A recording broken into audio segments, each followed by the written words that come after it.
अस्सलाम वालेकुम नाज़रीन, मैं हूं मोहम्मद मुज़म्मिल। आप देख रहे हैं मेरा यूट्यूब चैनल दी नेशन पर। नाज़रीन, पाकिस्तान दिवालिया की कगार पे आ चुका है और यहाँ हमारे सियासतदानों की सियाकर्तियाँ और अपने जो मसाइल हैं, जो अपने उनके केसेस हैं, उनमें मसरूफ़ नज़र आते हैं और पाकिस्तान की तरफ कोई तवज्जो नहीं है। जो इतना पाकिस्तान के ऊपर डिज़ास्टर आ चुके हैं सैलाब की नज़र में, अभी कुछ महीने पहले, अभी उस मसले से हम निकल नहीं पाए। सिंध और बलूचिस्तान के मुख्तलिफ़ इलाक़ों में आज तक भी सैलाब का पानी खड़ा है। बहुत से सर्दियाँ आ चुकी हैं, बहुत से मुतासरीन हैं जो ख़ैमों में आज भी ख़ैमों में रह रहे हैं। कुछ तो ऐसे हैं जिनको ख़ैमे भी मुयस्सर नहीं है और यहाँ पे पाकिस्तान से कारोबार ख़त्म होता जा रहा है। बेरोज़गारी की शरह में मुसलसल इजाफ़ा हो रहा है, महंगाई की शरह में मुसलसल इजाफ़ा हो रहा है। हुकूमतें उनके हल निकालने के बजाय, इन डिज़ास्टर से बचने के बजाय, इन मामलात से पाकिस्तान को बाहर निकालने से बजाय अपने जो उन पे सियासी के केसेस समझ लें या केसेस समझ लें, उनके चक्कर में पड़ी हुई है, ना कि पाकिस्तान के लिए। कोई भी आप पूरी मीडिया उठा के देख लो, जितने भी हमारे न्यूज़ चैनल्स हैं वहाँ देख लो, ट्विटर उठा के देख लो, सिर्फ़ एक ही बात की जा रही है, हमारे केस, हम ये चोर, ये डाकू, ये आएगा तो यूँ हो जाएगा, वो आएगा तो यूँ हो जाएगा, वो ये कह रहा है, ये कह रहा है। सिर्फ़ यही चीज़ें चल रही हैं। मुल्क की बात कोई नहीं कर रहा, मईशत पे बात कोई नहीं करना चाह रहा। जो टीवी चैनल्स और जो एंकर्स दो दो घंटे बैठ के 10-10 दिन, पूरा 20-20 दिन वो जो है ना एक मईशत पे या पेट्रोलियम मामलात पे जो वो लंबी बहस छेड़ के बैठते थे, आज वो बिल्कुल खामोश है। कराची जैसे शहर में आज भी गैस की कमी है, बिजली की कमी है, बिजली की लोड शेडिंग सर्दियों में इतनी हो चुकी है कि शहरी परेशान है, कारोबार करना मुश्किल हो गया है। और लोड शेडिंग, गैस की लोड शेडिंग इतनी हो गई है, लोग खाना पकाने के लिए बहुत से और सोर्सेज की तरफ जा रहे हैं, लोगों के अखराजात बढ़ रहे हैं। एलपीजी सिलेंडर ले लिए हैं लोगों ने, उस एलपीजी से अब पहले बिजली के बिल, अब गैस के बिल चलो दरमियान में आते थे, इतने बड़े बिल नहीं आते थे। अब जब एलपीजी ख़रीदने जा रहे हैं तो वो भी शहरियों को ख़र्चा करना पड़ रहा है। अच्छा, मशीनें जो लगाई जाती हैं गैस को का प्रेशर बनाने के लिए घरों में, क्योंकि प्रेशर नहीं है, और उस पर जब गैस नहीं होता और वो प्रेशर हवा खींचता है, उससे मीटर की स्पीड जो है काफ़ी तेज़ हो जाती है, उससे भारी भारी बिल शहरियों को अदा करने पड़ते हैं, क्योंकि गैस का प्रेशर नहीं इतना होता कि खाना बन सके। फिर वो जो प्रेशर बनाने वाली मशीनें बनाती हैं जो कंपनियां, फिर उनकी चांदी लग जाती है।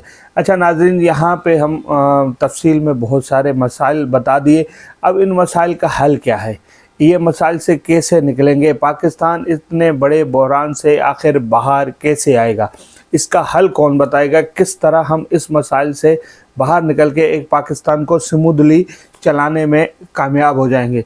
इसका एक तो सबसे बड़ा हल है, हम आईटी के शोबे पे अपने नौजवानों पे एक बड़ी इन्वेस्टमेंट करें और हमारे नौजवान मेहनत करें, एक आईटी के शोबे में एक इनकलाब बर्पा कर दें, तब ये हल निकलता नज़र आ रहा है।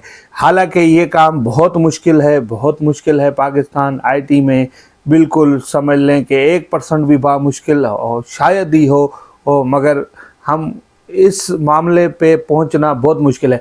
अगर दूसरा हल देखा जाए तो दूसरा हल ये है, जो पाकिस्तान में मादनियात मौजूद है, रिकॉर्डिंग में जो बलूचिस्तान रिकॉर्डिंग का जो इलाका है, वहाँ पे सोना हम के ज़रात मौजूद है, तांबा है, हीरा है, फिर मुख्तलिफ़ इलाकों में कोयला, संग मरमर, बहुत से ज़रात मौजूद है। अच्छा, सबसे पिंक साल्ट, जो पिंक नमक होता है, पिंक नमक की खाने दुनिया भर में से सबसे ज़्यादा खाने जो मौजूद हैं वो पाकिस्तान के पास है, मगर बदकिस्मती वहाँ से वो निकलता है पत्थरों की सूरत में, यानी कि ख़ाम मटेरियल निकलता है। वो ख़ाम मटेरियल हम इंडिया को एक्सपोर्ट करते हैं, इंडिया हमसे कचरे के दामों में ख़रीदता है, वो फिर अपनी फैक्ट्रियों में उसको रिफ़ाइन करता है। रिफ़ाइन करने के बाद बड़े बड़े ब्रांड हैं जो पिंक साल्ट बेचते हैं, हम ख़ुद फिर उनसे पिंक साल्ट ख़रीदते हैं रिफ़ाइन शुदा। हम अपने मुल्क में ये चीज़ें नहीं कर सकते।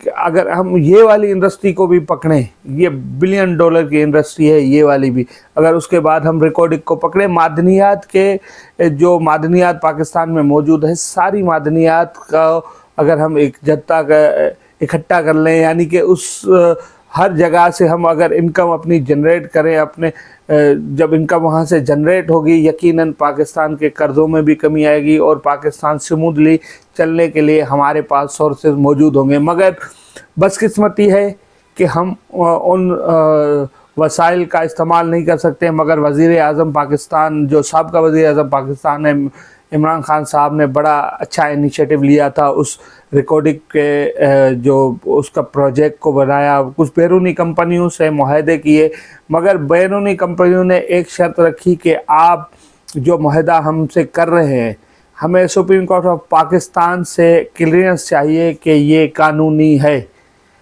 اس ٹائم پہ ریفرنس بنایا گیا، سپریم کورٹ بھیجا گیا، کہ ہوتا یہ کہ اگلے دن ہی اس پہ سماعت ہوتی اور وہ اس پہ کوئی اپنی سپریم کورٹ حتمی رائے دے دیتا، جس کے بعد اس کمپنی سے ہمارے ایگریمنٹ ہو جاتے کامیاب، اور آج ابھی تک کام اسٹارٹ ہو چکا ہوتا۔ جو یہ کرائسس آئے ہیں ہم اس میں نہیں جاتے، ہوا یہ سپریم کورٹ نے ڈیلے کیا، مگر دیر آئے درست آئے۔ اس وقت پھر سپریم کورٹ میں اس کیس کی سماعت ہوئی، اس پہ سپریم کورٹ نے صرف ان کو اپنا پوائنٹ آف ویو دینا تھا، انہوں نے دے دیا۔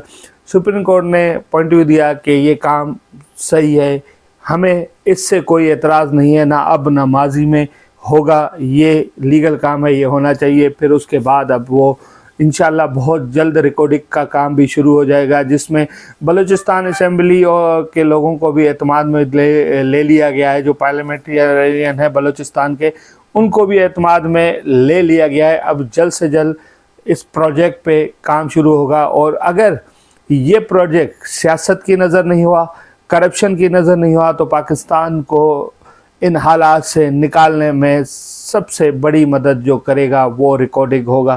بلوچستان کے لوگوں نے، بلوچستان نے بہت قربانیاں دی ہیں پاکستان کے لیے، اب یہ معدنی وسائل بھی پاکستان کے نام کیے ہوئے ہیں۔ انشاءاللہ ریکارڈنگ